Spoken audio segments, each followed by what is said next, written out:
Now, Barack Obama isn't the only US star to have visited China in recent weeks. With 7 Grammys to her name, as well as a host of other awards, Beyonce's appearance here was, for some at least, an even greater attraction. She's been in the spotlight since 1997, back when Obama was taking the very first steps of his political career. Her fame has spread around the world, but for a host of different reasons, it's not often that pop fans here in China get the chance to see stars such as Beyonce up close and personal. But that may be changing, as BON's Quincy Xiao explains. Beijing's largest CD shop is full of English-language albums. They typically retail for about $7. That's still a little higher than albums by Chinese artists. But the bands and singers are popular enough that the customers don't mind paying a bit extra. The English albums in our shop sell very well. They account for about 35% of our shop's total sales.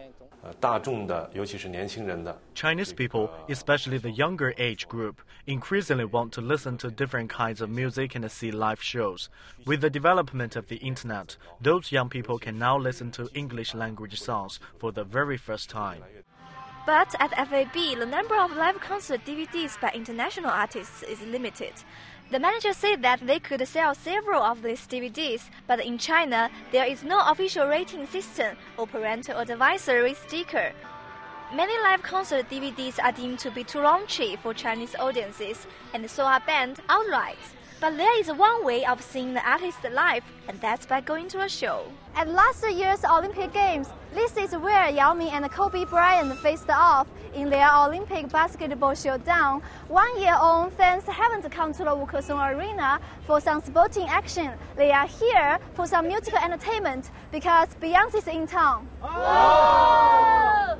From your eyes, your smile is like I breathe you. Around 10,000 excited fans turned up to see Beyonce on her world tour. The Beijing concert was the only one in China, with fans having waited 2 years since her last concert in Shanghai. And she delighted her fans with a set of 20 songs, including Crazy in Love and Single Ladies. Even though Beijing became the first city in China to welcome a foreign act, when British band Wham performed back in 1985, historically, Shanghai had seen a greater number of international artists and bands than the capital. But in March last year, China imposed tighter curbs on foreign artists performing in China after Icelandic singer Björk yelled Tibet several times at the end of a gig in Shanghai.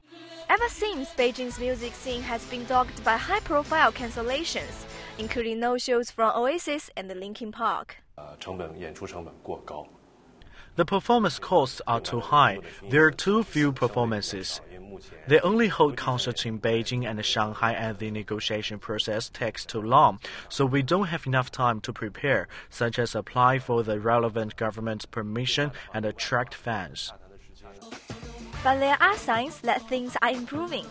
Some reports in the Chinese media say Beijing may now be more open to international artists since Beyonce's concert, and suggest the singers who want to perform in China learn from her successful experience here.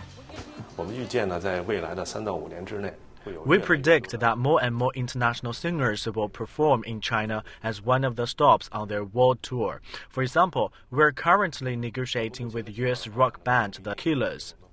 And if those negotiations are successful, there could be some very happy music fans in the Chinese capital. Quincy Xiao, BON.